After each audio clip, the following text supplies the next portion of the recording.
भारत में एक तरफ कोरोना वायरस फैला हुआ है तो दूसरी तरफ भारत चीन सीमा पर विवाद शुरू हो गया है। माहौल इतना बुरा हो गया है कि दोनों देशों के सैनिकों के बीच झड़प हुई और फिर भारत के 20 जवान शहीद हो गए।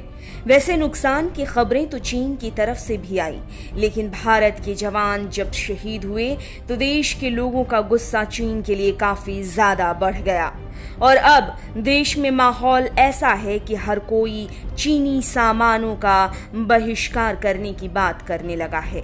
लेकिन इन सब के बीच जो एक सवाल उठता है वो ये कि पीएम केयर फंड में जिन चीनी कंपनियों ने दान किया है, क्या सरकार उस मदद का भी बहिष्कार करेगी?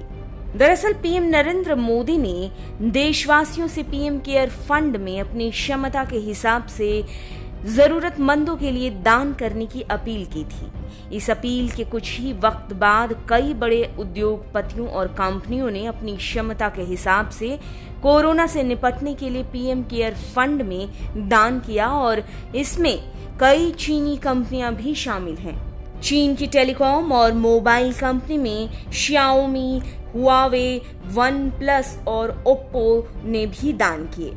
इतना ही नहीं, जिस short video networking app TikTok को भारत में बैन करने तक की बात उठाई जा चुकी है, उसने तो पीएम केयर फंड में चीनी कंपनियों में सबसे ज्यादा दान किया।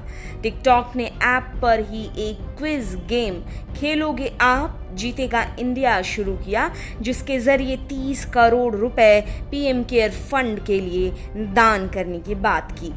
गौर करने वाली बात तो ये है कि फरवरी से अब तक लगातार कोरोना वायरस के खिलाफ लड़ाई में ऐप के जरिए कंपनी टिकटॉक जागरूकता फैलाने को लेकर बयान दे रही है। Xiaomi, जो चीन की सबसे बड़ी मोबाइल कंपनी है और जिसने कोरोना से लड़ाई में 15 करोड़ रुपए की राशि देने का ऐलान पीएम केयर फंड के ऐलान के 3 दिन के अंदर ही कर दिया।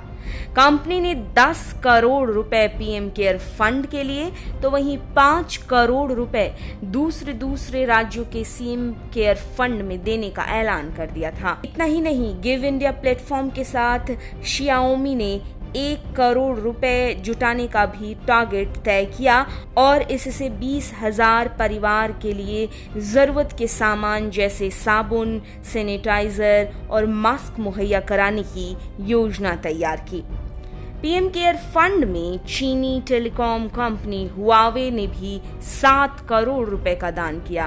भारतीय अफसरों को कोरोना संदिग्धों की जांच के लिए हुआवे ने टेम्परेचर मापने से जुड़ी तकनीक साझा करने का भी प्रस्ताव दिया था।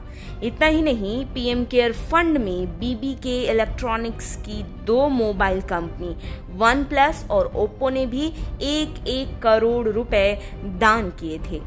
अब सरकार के सामने ये दुविधा है कि जनता तो चीनी सामानों का बहिष्कार कर भी देगी, लेकिन सरकार इन चीनी कंपनियों के दिए गए दान को कैसे बहिष्कार करेगी?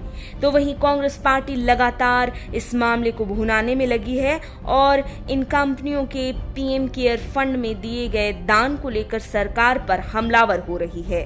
कांग्रेस नेता DK शिव कुमार ने तो ट्वीट करके ये तक कह दिया कि हुआवे, टिकटॉक, ओप्पो, Xiaomi जैसी चीनी कंपनियों से विवादास्पद और अपारदर्शी पीएम केयर फंड में करोड़ों का दान स्वीकार किया गया। जब चीनी भारत पर हमला कर रहे हैं तो क्या प्रधानमंत्री इन दान को स्वीकार कर अपनी स्थिति से समझौता नहीं कर रहे? पीएम इस बारे में जवाब देंगे। दान का ये मामला अब राजनीतिक रूप लेने लगा है, देखना ये हो।